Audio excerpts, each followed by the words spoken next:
Hi guys, welcome back to my YouTube channel. Today we have another interesting topic to talk about. And with me is my husband as usual. You're going to be seeing his face frequently now. I have fully employed him. He's now one of my elite employees. Okay. Well, how much are you going to be paying me? When you two start paying, we'll pay you. Okay. And today we want to talk about a very important topic, an interesting topic in marriage, which is something that people have a lot of different opinions about. And I'll be asking him because it deals with, I'm looking at the male perspective of this topic. So the topic is cheating among Christian couples. I know you might be wondering, should Christian couples cheat? But it happens a lot even among Christian couples. Whether they are Christian or not might be debatable, but it happens in Christian marriage, so to say. So we are going to be discussing that topic today. So stay tuned and don't forget to subscribe. If you are just watching this video for the first time, don't forget to subscribe. And to the returning subscribers, thank you guys for always watching. Don't forget to drop a comment, drop a like, share this video, and turn on your notification button so that you will get notification every time we drop a new video like this. Thank you guys. So I think the first thing is, there is a saying that a man can love his wife and still cheat and all that. Is it true? I used to hear that that statement a lot, but I think I beg to disagree, because if you say you love someone, then you don't want to hurt them. So you can't say because if you cheat on your partner, and this, I think this also goes way for both genders, but we're talking about the guy now. You can't say you love someone and you want to hurt them, because if you're cheating, and either they find out or not, it's going to hurt them. So if you hurt someone, can we say that is love? So I think people just say that as to just give an excuse, just to like make the other person happy that, okay, even if I cheat, I still love you. But if you love somebody, if you care about somebody, then you always want to treat them right. Okay. Yeah. So why do you think men cheat? People used to say men cheat because you can't be eating rice every day, morning, afternoon, night. You'll get tired. Or you can't be eating beans morning, afternoon, night. So you need varieties. You got rice and beans and plantain, yam and egg tomorrow and all that. Do you think it's true? I don't know. For me, because people might want to say, okay, for variety's sake, people might want to say, okay, if you stay with different women, maybe they're going to get variety, because probably different ladies are different. We are different, and the fun or what you gain for the sex, the fun derived from the sex, might be different from one person to the other. Some might be experts, some might be novice, some might be moderate, and all that. But I feel, instead of cheating because you want to taste egusi today, you want to taste ogbono tomorrow, why don't you spice up your relationship with your wife? Spice up the sex and the marriage, instead of you trying to explore outside. And I will say that kind of statement is it should be found with an unbeliever. If you're a Christian, not just and to just digress a little, I think nowadays we kind of go beyond. Let's just say in the olden days, people, when you say somebody's a Christian, that's it, that settles it. But now people have gone beyond, are you a born again Christian? Like they also add a preface to it, because just to be sure, because if I say I'm a Christian is enough. But now people can say I'm a Christian, but you want to be sure, are you really a Christian? Are you a born again Christian? Are you a born again Christian? Are you a true born again Christian? So if you are truly a Christian, that should not, that kind of statement should not be found or that kind of words not be found in your dictionary, your vocabulary. So I think as a Christian, speaking for Christians right now, it's a no-no. Okay. It's a no-go area. Once you are married, you are committed, that is where, because that is why when you go to the altar and you have saying your vows, you are signing a life contract. And it's just like when you have a business, and you sign contract with somebody. When you breach the contract, there are consequences, there are penalties. So if you breach the contract that you sign, there might be penalty. It might lead to divorce, because your wife might find out, might lead to divorce. Even God might be angry at us. I remember the story of Joseph, when the wife of Potiphar was saying he should sleep with her, and he said, how can I do this? Like, he was not even thinking about his master. Now, as Christians, we should not even think about my wife. What he was thinking about is, how can I do this and sin against God? His gaze was on God. His fear of God. His fear of God. First was the fear of God, not just because. A lot of people say they fear God, but they don't really. Funny thing concerning about that story is, he might do it and his master might not find out. Yeah, but God will know. But God will know. So where do you want to hide from God's presence, from God's? But talking about consequences, right here on Heart, most time men don't face consequences when they cheat. That's another saying that people say. Men will be like, the consequences of cheating is different for men and women. Women, yeah. They justify cheating for themselves, and then they how will I put it? They believe there's consequences for women, but for men there is no consequences. And in the real sense, it is true to a large extent. Yeah. So why is it that there is no consequences for cheating for men? I would say it's all about culture. Especially if you are coming from Africa or some other part of the world. Not like in the Western, it's not the same in the Western world. If you are a guy, if you cheat in either US, or you're in Canada, or you're in Europe, or North America, or Europe, or Asia, if you cheat, it's either you get divorced, even that your house that you think you are living in, you might be the one, you won't be the one to pack out of that house. But it's not the same in Africa, where the man is seen as Alpha and the Omega in quote. So like I said, it's basically culture, because if it's a culture that's enabling the men, especially people who are coming from Africa. So shouldn't there be a difference too in Christian, in the church? Even in the church, there is still no consequences for men that cheat. For example, there was one video that went viral. One pastor like that, Pastor Bolaji, he was saying, as a woman, if your man is a serial cheater, don't say he's a serial cheater. You should confess righteousness into his life and be saying he's the righteousness of God, even though you know he's a serial cheater. So preachings like this enables men. They don't hold men accountable for their actions. They don't allow consequences to, follow the actions of Christian men that cheat. They don't even preach about it like that. So when they want to preach about it, they find an excuse to blame the wife. Is it that the wife is not, giving him sex enough? That is why he's looking outside. Or the wife is not submissive. The wife is not giving him a peace of mind and all that. So there's a lot of excuses that is always surrounding that. So there is hardly any consequences.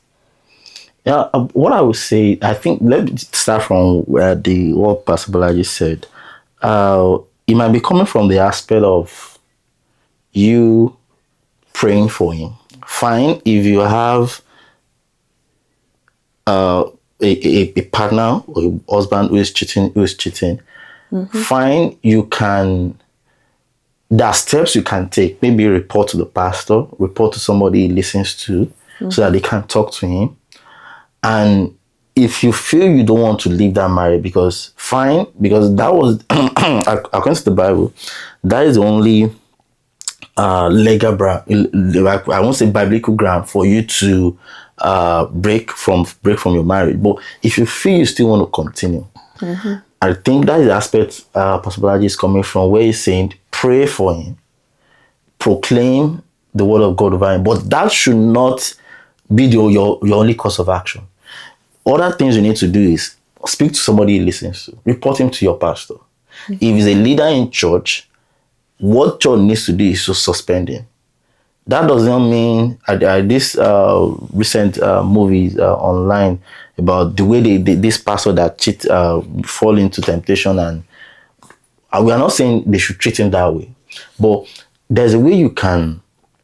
If it's that kind of person, the kind of punishment I believe church should give to a man who is found cheating is, if he's a leader or a worker or anything, he should be suspended. They might not need to tell the whole church this is what he has done, but the church leaders needs to be aware of. He needs to serve his punishment. If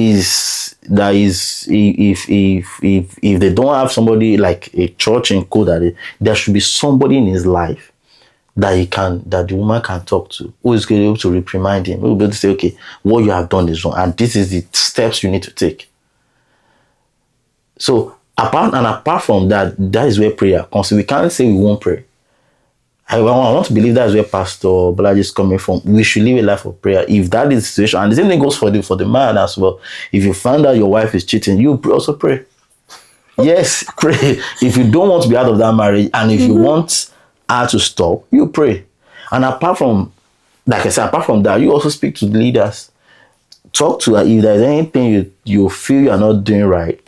Maybe the sex is not good, or it might not even be because of the sex. It might be because you are not available. You need to be available. It might be because you are not caring enough. So the same thing goes both ways. So if you know you have that kind of partner, I think the best thing is to take the right steps, talk to people, and also pray. And if nothing changes after all the prayer, you trust God. That's what you can do. You trust God, because if you don't want, because I like I said the other time. Okay, now let's now put it into reality. Let's assume now that you find out I'm cheating on you. What will you do? I know you can't, but I think the best thing I would want to do is ask why. Okay. What am I not doing that led you to that? So then I need to also see, because I also need to be sincere with myself, and because fine, you might be odd, I might be odd, and I'm like, I don't want to hear anything, but I need to hear from your perspective. I need to see if I've been ignoring some signs, because fine, there might be some signs that you've been ignoring and you're saying everything is good. But if you're able to trace back your steps and say, oh, this is where I've missed it, then talk to leaders. Talk to people, church members, people that you trust. Talk to people that I know that, okay, you listen to and all that. Because it might affect, for anything, if we are all human beings, that it can affect the relationship, but with the help of God, there's nothing that is not possible. That's if you still want to remain. That's if you still want to remain into the marriage, you need to take steps. Then from the woman perspective too, she also needs to be remorseful. We can't find you cheating, and that's when you're now saying, this is my right. You also need to be remorseful. You can't just give us a bold face and be saying, I did this. What are you not going to do about it? No. That's where prayer comes in. Yeah, everyone's going to pray.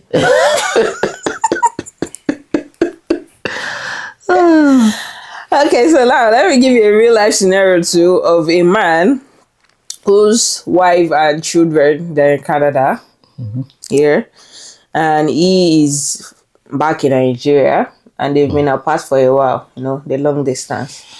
And he's a Christian, a leader in the church, and he's cheating on his wife, and he still claims he loves his wife. What can you say about that?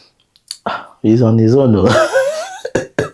Like I said earlier, like if you are saying you love your wife, then you need to do right. You can't say you love someone and you are doing that. And fine, you might give an excuse that, okay, because of your distance. And these are the things that is common nowadays, especially in it's not just in Christianity alone. Most couples right now, even you see a young couple 6 months into marriage, the husband or the wife is outside the country, maybe studying for his master's or a PhD, or due to relocate, they even relocated, and the man is saying, okay, let me be here. Let me save some money. Let me gather some money before I come join you over there.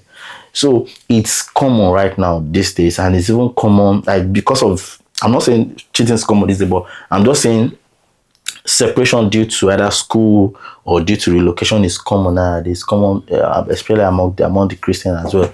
So I think the most important thing one needs to do is make sure it's not too long. Okay. That separation, make sure the same thing Paul was saying.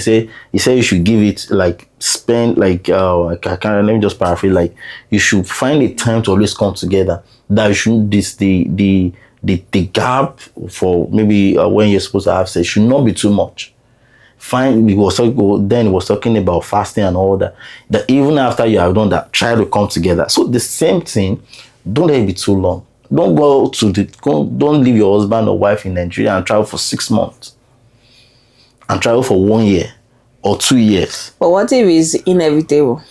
If it's inevitable, then we understand. And another thing is, when you are about to embark on that journey, when you know that, okay, this thing that I'm going for is going for 2 years, I won't see. It's better you sit down and talk about it before you embark. If it's something that's going to break your home, then you should not embark on that journey. I feel one should not embark on that journey because you are going for a year, you're going for 2 years, and probably as a woman, you know your husband, this guy, though it's not that he's not cheating, but he's faithful, he's not cheating, he's a child of God, but you know the kind of person he is. You know how often you guys have sex, and you need to be truthful to yourself. Can you wait for this long? Can you wait for a year, for 2 years? Those are the things you guys should talk about, because God forbid, you don't want to test, you don't want to tempt the devil too. So can you wait for 2 years? Why now? Wait for 2 years because let's assume there is an inevitable reason we have to be apart for 2 years. Can you wait? I don't know. I don't know because if you are not in that position, you might say, I'm going to wait. But let that time comes, or even be in the process, or maybe you've spent 6 months, 1 year. That's when you know, it's not easy. Then, if possible, you can go home and come back. What if you cannot go home? Maybe there's no way. Why should you travel to when you don't have papers? I've seen a case of the husband was in US, the wife was in Nigeria. She had baby with her then. The man did not come back for 8 years. He was not able to come back for 8 Imagine years. What do you expect for somebody who has been away for 8 years? Don't let us be deceived ourselves. Are you saying it's not possible? If someone I'm not saying it's not possible. If you are still single, that is where self-control. If you are still single, I understand. If you are still single, it might be understandable. But you've learned that from being single. You were single for 20-something years, and you were not having sex. But now, and you did not die. Yes, you know that because you not tasted it. But now you are married. You are married. You have seen the fun in it. You have seen the everything, and you now want to stay away from it. It's going to be like you just as if you are tempting yourself. But you just take your mind off it. Okay. You just switch it off like a button. Okay. And every time you have the urge, you just go and be praying. And be kabashing and enter bedroom and bathe in cold water. And then go and hug your pillow. And drink hot tea. But sincerely, it's not easy. And if possible, let us assume they can travel. Because the ones that can't travel is always on a rare. It happens maybe 2 out of 10 or 3 out of 10 scenario cases. So if it's possible, try as much as possible to travel. If you are away for 6 months, go back. Spend like 2 weeks, 3 weeks, and come back. Then like that. See your partner is able to join you. Okay. See your partner is able to join you. So I think that should be the course of action. And it's not just, I want you also understand that it's not just in the only case of men that cheat. Women also cheat. Of course, women cheat. Even funny thing is, you might surprise you that women cheat more than men. I'm not saying there's statistics. Nobody should I quote don't think me. so. There's no statistics, but I feel women can even hide their cheating. Men. They are cheating game than men. So you won't know. You just feel my wife is faithful, but don't know what she's doing, and just there thinking she's faithful to you. So I think it goes both ways, and just need to anchor on God and trust God for help, because in this life, one thing I know, one thing I realized is you always see somebody who is finer than your wife, but they say beauty lies in the eyes of the beholder. You say, okay, my wife is the most beautiful person, but you know, when you go out there, you will see a lady and you say, oh no, boy, this lady is fine. So you've seen a lady. So when you say calm down. So when you say your wife is the most, you will see somebody is better. You will see somebody, if she can cook, you somebody who is a chef, who is better. If she knows how to dress, you somebody who is more, who will dress to kill you. So I think the most important thing for either as a man or as a woman is just let your eyes be single. Focus on with what you have. Be content with what you have. You always see something better. So what you need to do is this one that I've taken. That's why it's always good. By the time you are choosing, don't choose somebody that you do not like. Physically, you are not attracted to. Make sure that the attraction is strong. You are attracted to this person. You like this person. You know that, okay, come rain, come sunshine. If I see this guy, I'll just jump on him. Like, I like him. I see or the lady. So that by the time you are married, you won't go and be saying, sister, okay, I'll be saying because you like, there's some physique you like, and now it's not your wife. No, you must go for somebody that you know, okay, this thing I like. Like women, I would say, some will say I'm team breast, I'm team bum bum. Go for what you know. Okay, this person, apart from you trusting God for a life partner, also make sure that your eyes are open. You are seeing somebody that you know, okay, this person fits in. It might not tick all the boxes, but make sure that, okay, what catches your fancy is what you are seeing in that person. So, and talking about, spicing your marriage, and the saying that you can't be eating rice every day and all that. We have different type of rice. Yeah. So you can make white rice. You can make fried rice tomorrow. You can make jollof rice. You can make native rice. You can make coconut rice. You can make Chinese rice. You can make tuwo concoction. So there's no excuse that you can spice one particular person. You can spice your marriage and your sexual life into different things so that you can enjoy it. You don't need to go outside for external pleasure. And there is really no excuse for it. Whether for a man or for a woman, you are expected to be faithful. Marriage is very sacred, and it's created in the confines of marriage.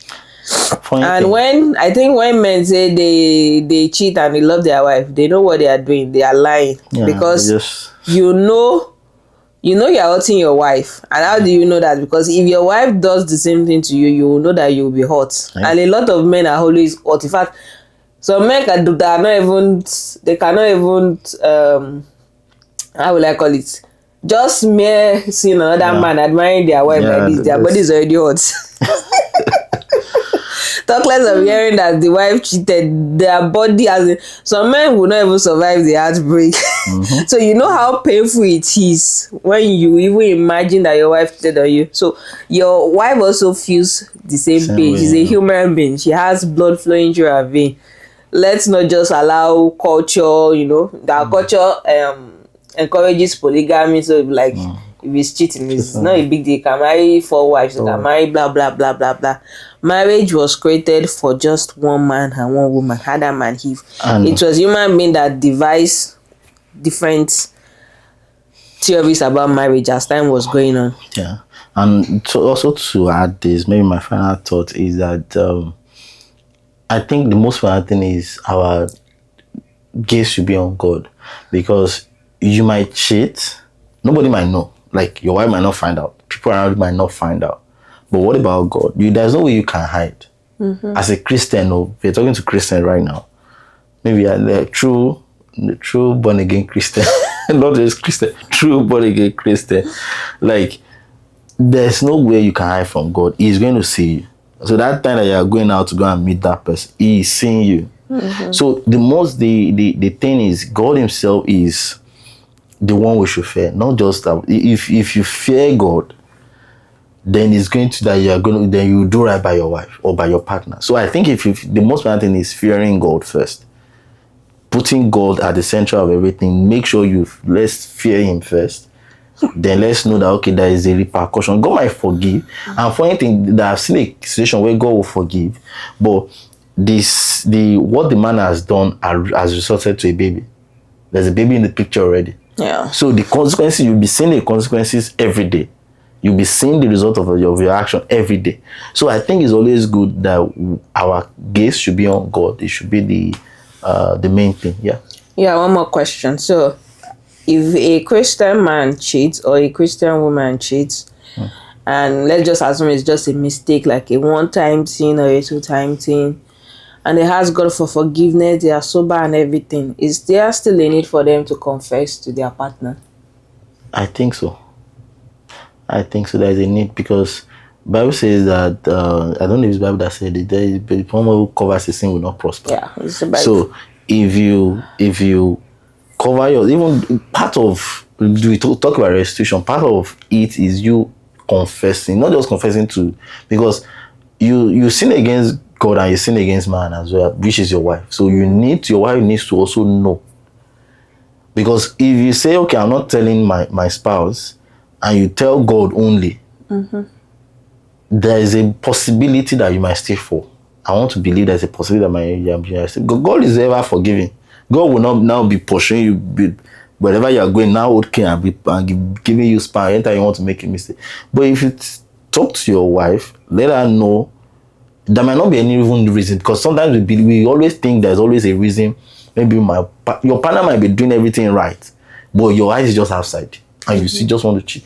But if you're able to make your wife your accountability partner, then it's going to help. If you know that okay, I'm beginning to be miserable, tell your partner. If you know that there is this girl in your office that's always bringing extra food for you, tell your wife, please pack extra food for me. If you know that there is this person that's always giving you lifts and every time, tell your husband to drop you at work, because this person is always giving. So if you know that there is this partner, somebody is always complimenting me at work. He's always saying I'm fine. It's just like a seed. And devil is so smart. Devil is a bastard. It's a seed where when somebody starts telling you, you are fine, you are like your perfume, you smell nice. Thank you. It's a seed. It's a seed. But let's say when you're coming from home, your husband already or your wife already told you, oh, I like your perfume. I like the way you look. I like you are looking sharp. There's nothing somebody will tell you in the office that's going to be different from what you've heard. So it's not new. But when you leave home, despite the fact that you're looking so good, but nobody is saying, you smell nice or you look good. But first person that sees it at work, and then is always saying it 5 times in a day, 5 times in a week. Like you look good, but you're not hearing it from home. So I think if you're able to tell your partner, okay, am I not looking good? Like this water. So your wife will be able to be your accountability partner when you make that mistake. So it's always good to always, after you ask forgiveness from God, because God is also the one that will help you to convince your partner, because your partner might be out beyond what they can take. But if you have asked forgiveness of God and you keep on seeking God's help, then God himself will be able to find a way to help your partner to go through that heartbreak and reunite the family back. So I think you need to talk to your partner too as well. So as a Christian, we've been able to establish that it is completely wrong, irrespective of your culture, irrespective of your location, to be unfaithful to your partner. Whether you're a man or you're a woman, there's no consequences. God does not recognize that. that you're a man, you are free to cheat, or you're a woman, you are free to cheat. No. And most importantly, the fear of God will help you to control yourself, not to be unfaithful to your partner. And if you have been unfaithful in any way, seek God for forgiveness, seek your partner's forgiveness, and walk out your marriage with fear and trembling. not just salvation. Not just salvation right now. Work out your marriage with fear and trembling, and fix that marriage. Face the consequences of what you have done and fix it. And I pray for every marriage out there that is facing one storm or the other, that the Lord will speak his peace into that marriage. Amen. Every marriage where they are dealing with infidelity, that the Lord will help them to, overcome the temptation and fix their marriage in the name of Jesus. So thank you guys for watching this episode. See you guys in the next episode. If you have any question based on what we discussed today, you can drop it in the comment section. We will be looking at all the comments, and don't forget to also subscribe and share this video with your friends and family. Thank you once again. Thank you. Bye.